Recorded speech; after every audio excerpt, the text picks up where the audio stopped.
Hello guys, contente de vous retrouver pour une nouvelle recette en espérant que vous vous portez à merveille. Quant à moi, je vais bien et on rend toujours gloire à Dieu. Aujourd'hui, je vais vous présenter une recette simple, efficace et délicieuse comme ce qui se passe sur cette chaîne.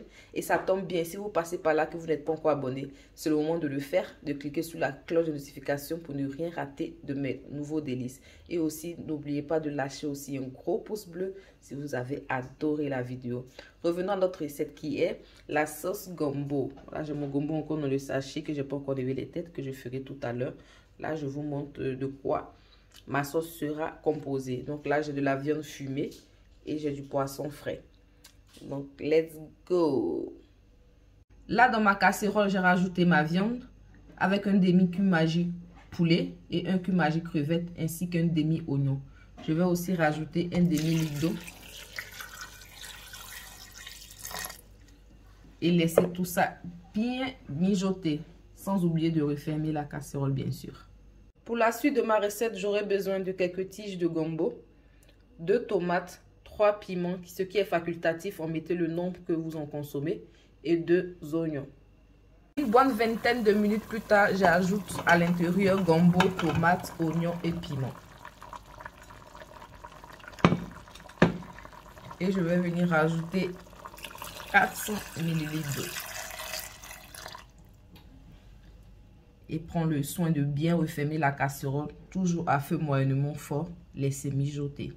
25 minutes après, je viens retirer oignons, tomates, gombo et piment pour pouvoir les écraser dans un talier. Pour faire cette recette là, j'aurai vraiment besoin, on aura besoin d'un talier, désolé, parce qu'il ne faut pas écraser le gombo trop lisse, mais il faut qu'il soit écrasé grossièrement, ou soit dans un mortier aussi, cela fait l'affaire.